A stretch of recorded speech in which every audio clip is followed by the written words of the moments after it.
Greetings, Doc John here, and we're going to ask the question today, is it possible to take a side hustle and turn it into an empire? And I'm really excited to have a special guest with me today, Jeff Teschke, the founder of Forge3, who did exactly that. I thought it had to be a more complicated, big, new, novel thing for it to be a big success. And I learned that that wasn't the case. We would say, all right, let's build the content in so that we could reuse that. Let's build features in that we can reuse, because instead of just using it on one client, we can use it on all of our clients. So it became kind of this natural progression that happened over time. There's a financial component to success. There's a freedom that comes with success. There's all of those things. Those are all 100% true.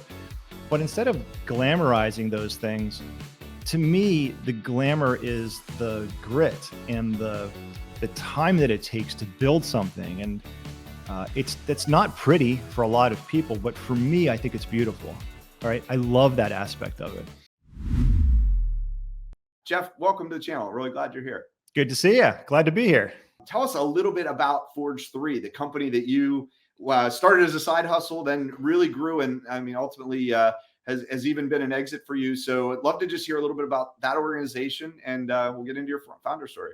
Yeah, I'm happy to go through that. It's a little bit of an accidental entrepreneur kind of a story, I guess. So, technically the company was founded in 2004, really just because I needed a place to invoice clients and whatnot. I was downsized from a big company I was working at the time. I didn't know what I was going to do.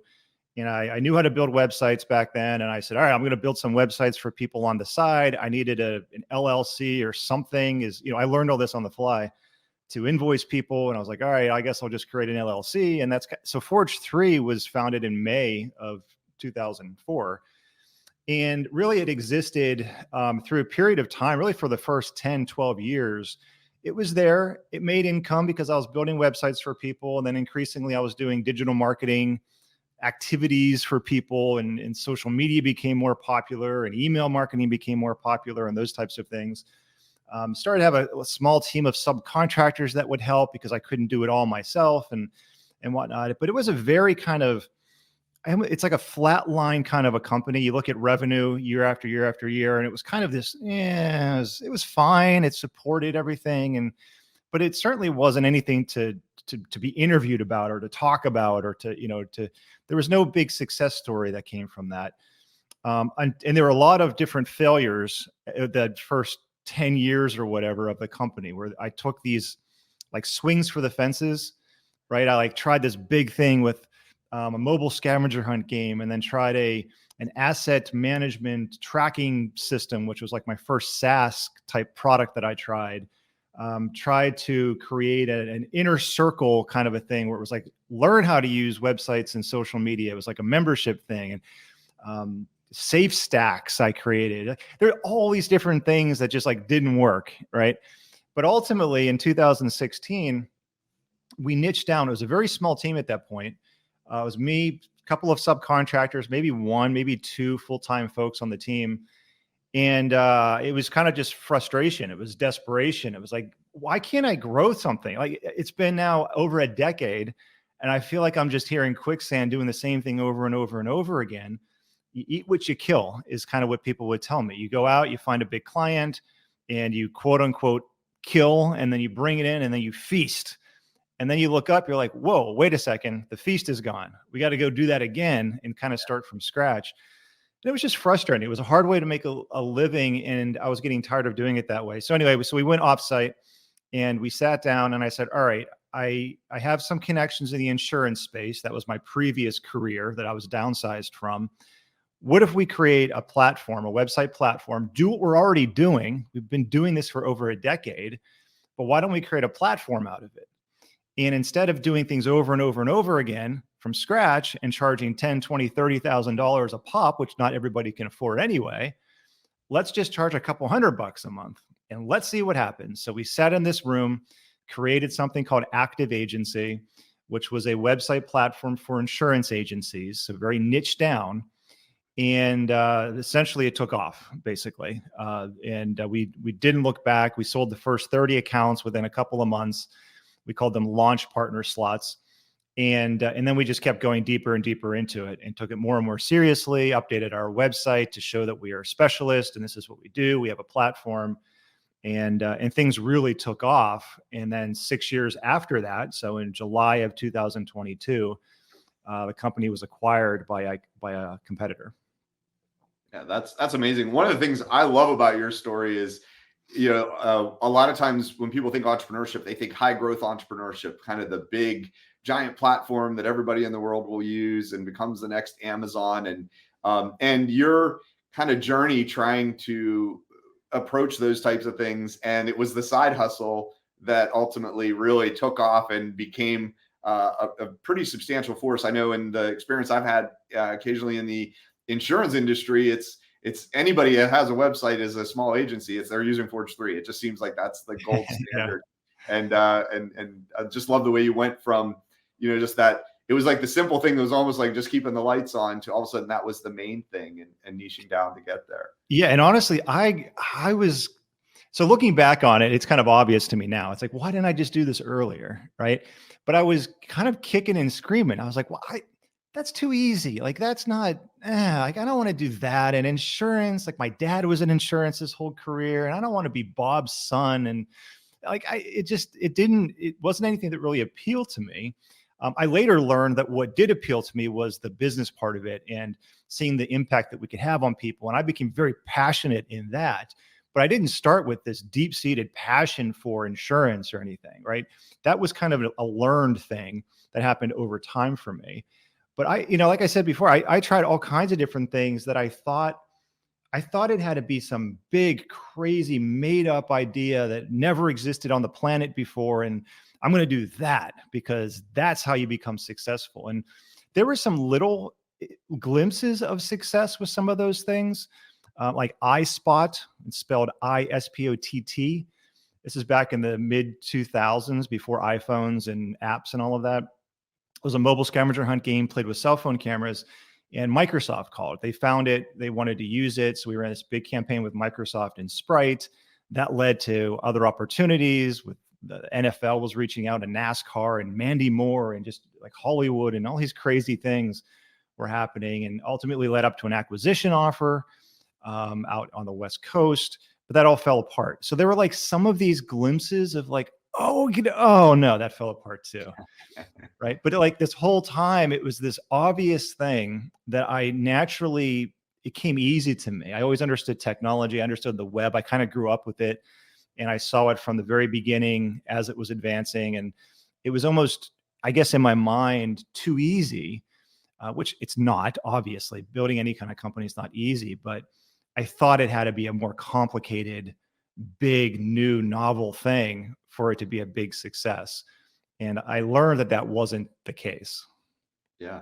It's interesting. It's almost like the simplicity of it is, wasn't a thing that was even new or a big idea so much as just a way to make, take a problem people have and something that they're missing out on, make it easy, make it clear in terms of the offer, that kind of thing. It just probably seems very obvious in retrospect, right?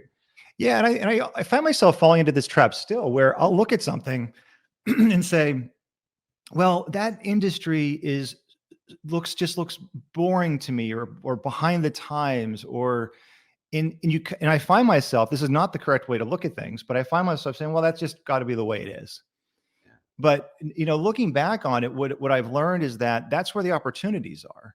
Mm-hmm. Those folks that are in whatever the industry is that you think might be boring from the outside looking in, those folks live on the same planet that we do. Right. So they shop at Amazon and have a thing delivered 2 hours later, and maybe with a drone or whatever. Like, they're experiencing the same kind of things that we are experiencing. Do you really think they want to exist and live in an industry that is quote unquote behind the times? No, of course not. Yeah. So there's the opportunity, right? So if you see that happening, instead of saying, well, that's just the way that it is, I don't want to go into that industry, I think a good way to look at it is to say, well, that is an interesting industry that's ripe for some sort of disruption. We could probably make a big impact there if we take some of this newer stuff that people aren't using there, apply it in a unique way, and kill it on the surface and do a great job. And all of a sudden you can dominate in that industry. And there's a lot of those industries out there still, I think. Yeah. Yeah, that's really good. So tell me a little bit about what your service looked like when it was kind of a side hustle, like almost like a custom website build. And then what was different? What was the transition when you went to the for those first 30 customers? Like what changed in kind of the offer or the package at that moment? So the packaging was the biggest thing that changed, honestly. And I guess on our side, it was more of our approach and how we viewed it. Early days, it was literally just me building websites on WordPress. WordPress was the foundation that I would use, and then customize the website for whatever. And these were different companies. There were companies that made epoxies and adhesives. And then the next day it was an amusement park. And then the next day it was some professional services company, and it all over the place. And it's hard to get a lot of momentum when you're doing that, because you're almost by definition, you have to start from scratch. You have to sit down with the client and say, I don't know anything about what you do. So can you educate me? Because I've never made an epoxy before. Like, how does that work? Right. What should be on the website, and how do you want to message it, and those types of things. So that's what it was early days. It was a lot of just starting from scratch, building a simple website on WordPress, launching it. And my only really recurring revenue that I had at that point was website hosting. And I think it was $30 a month is what I charged for it. And I made a couple bucks on that every client. And I was like, oh, that's great. And, but everything else was this very kind of hit and miss kind of revenue that would come in. I remember sitting down with my accountant almost every year, and they'd say, all right, what do you think you're going to make next year? I don't, can I guess? Like, I don't know, like spin a wheel. I don't, I have no idea what I'm going to make next year. Zero. And that was that was the frustrating part, right? So the way that it changed in 2016 with Active Agency, still WordPress, still building websites, but we were doing it in such a way where we viewed it differently. And what I mean by that is we would say, all right, let's build the content in so that we could reuse that. Let's build features in that we can reuse. And we know the industry now that we're targeting with all of this. So we know what the pain points are there. We know what kind of content and features and sales tools and servicing tools and those types of things to build into the platform. Let's put our energy into building those things, because instead of just using it on one client, we can use it on all of our clients. And that makes our life easier at the company, but it also is more beneficial for our clients, because they're getting a heck of a value. They're getting all of this built into a platform for a couple $100. It was $250 a month, and there were no setup fees, no long-term contracts. And that was a unique thing for the industry at the time. But that was the biggest difference. And then we just kept refining it and refining it. And a lot of the refinement came not only on the product side, but also just on the internal process side and workflows, and how do you scale something like this over time, you know? Yeah. So might be interesting just to hear about some of how that went. So it sounds like you went to the point where you had a more standardized package, and with the idea that it's almost like economies of scale. You get just a lot more people on it. You can give each of them more value for at a lower cost point. What did it take to go from that first 30, where you kind of got everybody set up? Okay, we've got the system, we've got a package, and now it's working. And then how did you get that to where it was like a repeatable process that was less Jeff focused and more systems and process focused? Right.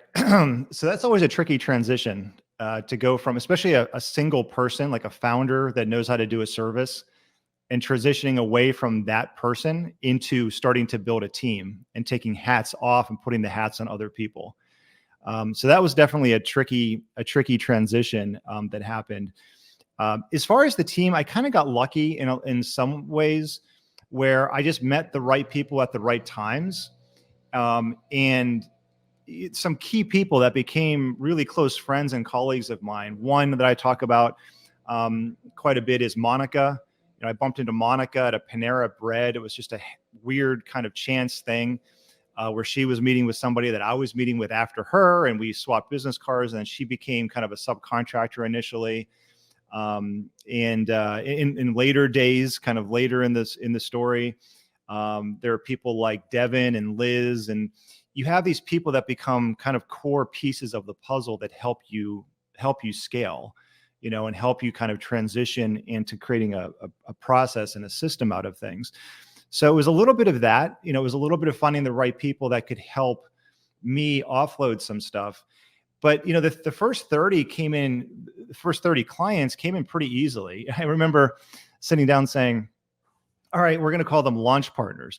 That didn't mean anything. It wasn't like they got something special. It was nothing. It was just, I put 30 empty slots on our website and I said, these are the launch partner slots, come and get them. So it was almost like a forced urgency, I think is kind of why it ended up working. And I already had connections in the insurance space. So that's where the first 30 came from. And then after that, word started to spread. I was already speaking. I was doing events and those types of things. We weren't really presenting at conferences or anything at that point, but I was like keynoting like sales conferences for insurance carriers. And I was already in that space. So now that I had something that people could kind of do as a next step, like, oh, by the way, here's this thing now that we have, that momentum started to build. And then partnerships started to come from that. And those partnerships were almost like our distribution channel. If you're selling a widget, you want to get it on the shelf in Target and Walmart and Amazon or whatever. Well, in our case, we didn't have a physical product, but we had these partnerships that would help distribute it. And a combination of all of that early days was how we got the initial traction. Eventually that turned into a sales team, one salesperson that was critical. And then that kind of grew into a sales team. And then we kind of went from there. But that's how it happened early days. Yeah. I mean, the one thing I hear kind of implied there is that you went from one of the things that changed at that time was you had the, almost like the anybody who wants this, like any type of a company or customer, and you really niched down. You really focused in on one particular type of customer, being like, I believe insurance agencies, right? That was right. Yep. Yeah. And and then I guess drawing from your experience and your connections in that industry. So there's this kind of an interesting transition happen there from like, yeah, we'll just take anybody who wants a website to there's a very specific one. What did you find? What was it about that particular group that you were able to be very specific in terms of the value proposition for? Because I already knew it. I knew that space. Like I said before, my dad he worked at a big insurance company called Chubb his entire career. When I graduated from University of Scranton in 2000, I was already working part-time for Chubb, and then they offered me a full-time position. So I started to work at Chubb as well. And so there was some of that I already just knew that space a little bit. But again, I was like, I like airplanes and let's do aviation, or like, there's gotta be something else I can do. So it was kind of like anti that, because again, it was almost, I don't know. It was like, it was too easy. It wasn't exciting for me. My dad was in it. I didn't want to be my dad's son my whole career. And there was some of that rub, on it. But I think that's initially kind of where, where that came from is from these early days, working with my dad in the industry and whatnot. And then growing up from there. What are some of the things that you really had to change as the organization grew? Like, how did you structure for growth? What were maybe some of the big milestones in going from being able to support 30 these kind of first partners to, being able to kind of repeatably expand and add clients? A lot of it was identifying the different roles within the company. And this was something that was kind of organic. I didn't realize how to run a company like this. I knew that I knew what we were doing previous to kind of niching down and making a product out of it, but it didn't become clear until we started doing it over and over again, where the different pain points would be and how to start separating the different hats that we were wearing. So that kind of just came by doing. And then you start to realize, all right, well, you sell it, and then you have to do it. All right, well, then how do we do it? All right, now we did it. Now, how do we launch it? All right, now that we launched it, how do we support it? So it became kind of this natural progression that happened over time, where we just identified what the different things were, the different pieces of the puzzle. And really, that's what we scaled then. So it was a matter of having, so you have sales, right? So you need to get people in the door. And for us, we were fortunate because a lot of our sales came to us inbound, as they say, instead of outbound. So outbound would be the salespeople were calling different companies and insurance agencies and trying to get them to sign up and that sort of thing. Because of the partnerships and the reputation and the referrals and everything that we would get, a lot of our sales came from inbound. We eventually supplemented that with outbound and sales and whatnot. But so there's a sales component, right? So you have a sales team and you might have one salesperson to start. Well, then you can start growing that sales team. But they can't sell too much because then we have to do something. It's not like we flip a switch and create a user account and then they're up and running in this system, right? So then we have to do something. So then there's an onboarding process. Who does that? Well, we identified it was kind of like project manager type people. But then we also need a graphic designer and we also need a content person because these things were highly customized. So it wasn't like we're just deploying templates. We were still customizing a lot for each client. So we'd have a team of 3 people for each project, essentially, which was a project manager, a content person, and a visual design person. Now they can handle multiple clients. They weren't just focused on one client at a time. That wouldn't make any sense. If we don't have any setup fees and we're only making $250 a month, you got to figure out a way to scale that. So we would then add kind of clusters of those 3 people as we would need to support the sales. So that was the implementation team. And then you launch it. Well, then you need to like support it. And that would be the client experience team. So initially that was like 1 person. And then eventually it was like, all right, we can add 2 and then 3. And then you start having specialties within the team and leaders within the team and that sort of thing.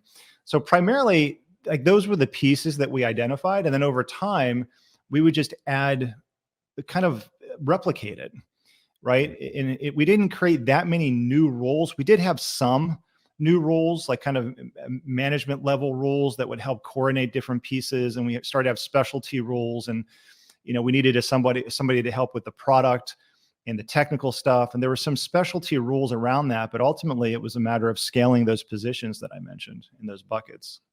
Yeah, interesting.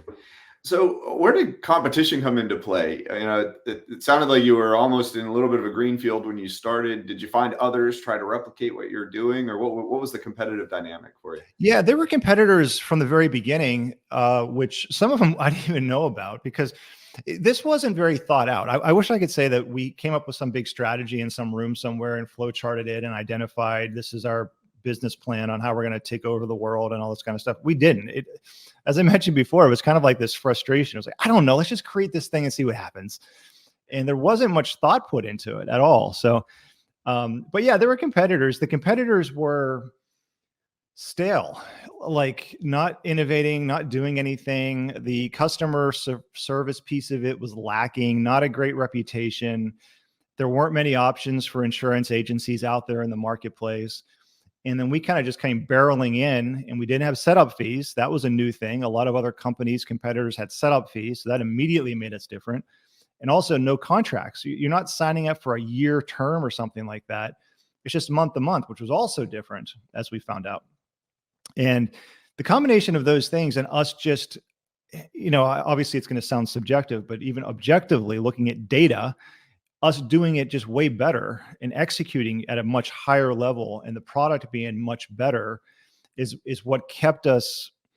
I always used to say we were the underdog, and we were for sure the underdog. And I remember going to conferences and I'll never forget this. Some guy came up to him. I'm not going to mention names. I actually forget his name, to be honest with you. But he came up to me and he said, so how many clients do you have?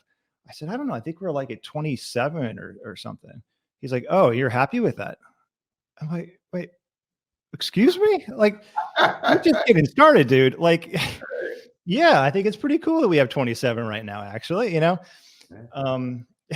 So we started as the underdog and it was like, yeah, whatever, no one cared. And then within a year or 2, we became like the leader quickly. And then all of a sudden people were copying features or trying to copy features and whatnot. But it's one of those things where I think if you execute better and you have an authenticity and you show the humanity of the business which we always did. And we always shared the feedback that we got, the raw, unfiltered, every single piece of feedback that we got, we put right on our website.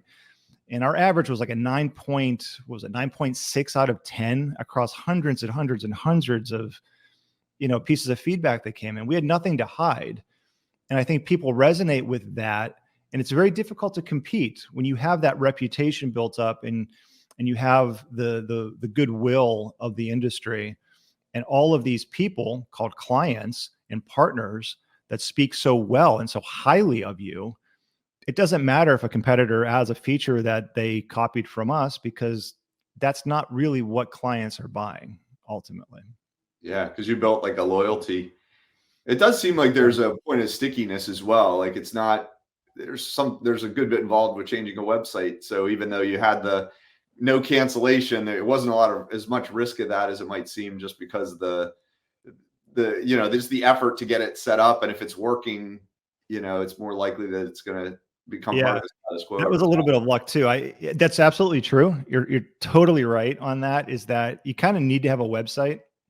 And so what are you going to do? It's like, it wasn't like they were spending thousands of dollars a month on something. It was a couple $100. And oftentimes we had partners that would pay for it for them. So it was zero cost for some of our clients. So it's like, what are you're going to cancel? And then what? You can have a local person or firm create it, but they're not going to know anything about what you do. You're going to have to explain what you do from scratch. You're not going to get any of the sales tools, the servicing features. None of the stuff that we built in over the years is going to be in there. Why would you do that? And you're going to spend thousands and thousands and thousands of dollars to do that. And the website's not going to be ready for 6 months. So it was inherently sticky as a thing, because you need something. So the only real option is to just go like the super cheap route and just have like some person whip up a website with like 3 pages and pay GoDaddy to host it for like $12 or something and say, it's good enough. But those weren't our clients anyway. If you're proud of having that, you're probably not going to resonate with the way we look at the world. Yeah, makes sense. So it seems like you started as a side hustle, building kind of custom websites for everyone. You niche down to a particular customer and then build a kind of package for them. And then you grew an organization to make that repeatable. And, I would say, I've heard this reputationally, you kind of became a household name for websites in the agency space. What was the moment where you thought, or just had an inkling, this is running to a point where maybe I am not critical to the operation, and what's an exit potentially look like, or a sale of the business, or some kind of growth thing? What was it that was sort of a turning point there? Yeah, I became less and less important to daily operations as it grew, for sure. And that's a testament to the team that you build around you. It really had almost nothing to do with me and everything to do with the people that we had working with us, together as a team. So I'd say probably last year, 2 years, it became pretty clear that like operationally day to day, it wasn't that important. Things were happening. The process, the workflows were going as they were supposed to. The machine was running as it should. So my time was more focused on, of course, any fires that pop up or issues that pop up that escalate to me. But those became fewer and fewer as well, because we were doing things to prevent that from the first place. And then we'd have people that would be able to handle those things really well. Right. So that was even less and less. So it became more strategic and more visionary. And what are we going to do with the product? And what are the next steps as a company? How do we hire the right critical people? It was more of those kinds of decisions. But operationally, it didn't matter as much where I was. That's one of the reasons why we moved. We were up in the Lehigh Valley area, didn't have any friends or didn't have any family there anymore, had a bunch of friends there. And so there was nothing really holding us back. And a lot of the team that we built, the initial team, was in the Lehigh Valley. But as we were getting bigger, we started to hire across different states. So it wasn't that important either. So I ended up moving away. It was about 3 years ago now, down to the Charleston area in South Carolina. So it wasn't super critical for me to be around day to day, but there was a leadership aspect and a visionary aspect and kind of the consistency. I always kind of view it as, it's like you're like the host of the show. When people tune in to see back in the day Johnny Carson or now Jimmy Kimmel, like, or Jimmy Fallon, or it's like you're expecting to see that person, and then the cast of characters can revolve, and you have different guests, and but there's a consistent thing there. So I was the public face of the company because that was the consistency, and that's just how it started. So I just kept doing that. And as far as like selling the company, it was something that really didn't enter my thought process until pretty late. And you get more and more acquisition offers and emails and just kind of cold outreach from different private equity companies and that sort of thing, almost to the point where it's daily. And they're primarily salespeople that are reaching out to you from these different companies. And we want to buy the company, we want to invest in the company, we want to do this with the company, we have another company that we think we should partner you with. And you get a lot of this kind of stuff. Most of it you ignore, or I ignored. A couple of them you entertain. You're like, oh, that's cute, thank you, it's so flattering, and check back in 6 months and whatever. But then later on, there were some players like in the space. Some of them we were partners with, and some competitors and whatnot, that you go to conferences and you just start seeing each other more and more. And we were taking business away from a lot of folks in the space, and they, obviously don't like that. So, is there a way that we can work together? And those turn into some interesting conversations. And ultimately, it came down to me wanting to step back and focus on family is really what it was. 2 small kids, or not that small anymore, I guess, 12 and 10. But, I was doing this thing called Forge3 for 18 years. And that's a long time to grind away and to have all these failures that we didn't even talk about, like early days, and grinding through that and eventually getting something that's stable and growing and whatnot. I said, all right, I want to step back and just focus on the family. And that's what I'm doing now. And, I wanted to just make that, it just felt like the right time. I have mixed feelings on it, to be honest with you. I miss a lot of it. I miss the people. I miss the challenge of it. I miss the purpose of it. There's a lot of different things that I kind of miss about it, but that was the motivation behind it. Right. And ultimately I said, yeah, you know what? Now seems like it's a good time. So I'll sell it. I want to make sure the team's going to a place that is good and has more opportunity for them. And that's ended up with what happened. And I want to go to a place that I don't have to stick around for years after the sale to run things and all of that. And so that was part of it. And I kind of exited the metaphor analogy I like to use. It's almost like in the middle of the night, I jumped into a lifeboat in the middle of the ocean. We're on this ship called Forge3.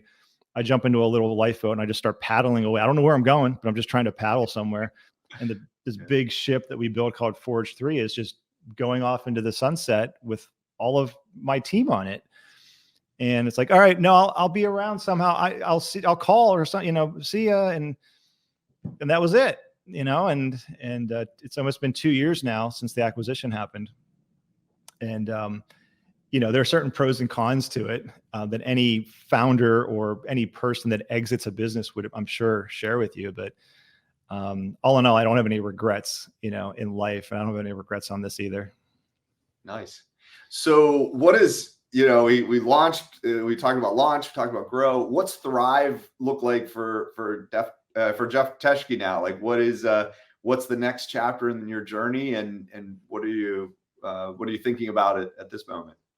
Yeah, I don't really know. That's the number one question. So I do have I created a website a few weeks ago called whatsnextjeff.com because I wanted a place to put thoughts and just share experiences, a little bit looking back on growing a company and exiting and the transition that happens and all of that. But maybe, documenting how to build a new company from scratch and how do you evaluate different opportunities and industries and research things, and then eventually maybe build something again? And how do you get a team? And how do you take funding? I never took funding. It was all bootstrapped with Forge3. Is that something you consider? Like there are just different things I wanted to kind of put out there. So that's kind of my outlet right now, is what'snextjeff.com. But as far as like what I really think I'm going to end up doing, I don't know. I'd like to get back into aviation. I'm a private pilot. So that's probably a component of it. I enjoy the heck out of business. I like the challenge. It's like a sport to me. I like the challenge of it. I like playing the game. So I'm mentoring companies. I'm on the board of a company. Like there's some of that kind of stuff happening, but it's not quite the same as having kind of like your own thing that you're kind of, putting your energy into and trying to grow. And it's that purpose, I think, that you wake up in your mind. So I think I'm probably going to end up having to get some of that fulfillment back in my head.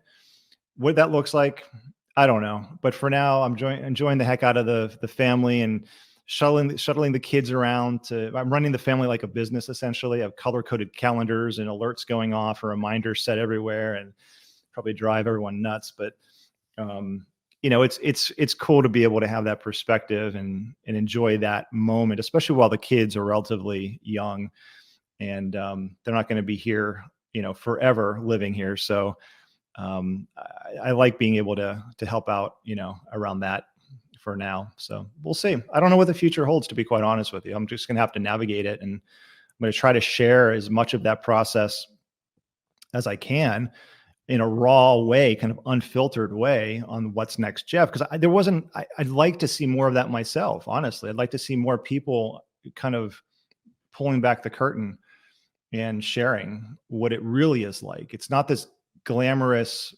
only this glamorous thing where there's a spotlight on you and you're on a cover of a magazine or whatever, right? That's a component of success. There's a financial component to success. There's a freedom that comes with success. There's all of those things. Those are all 100% true. But instead of glamorizing those things, to me, the glamour is the grit and the time that it takes to build something. And that's not pretty for a lot of people, but for me, I think it's beautiful. All right. I love that aspect of it. So I want to see more of that. So I'm going to try to put more of that into the world, and I hope that I can discover more of it from other people for now, and we'll see where that goes.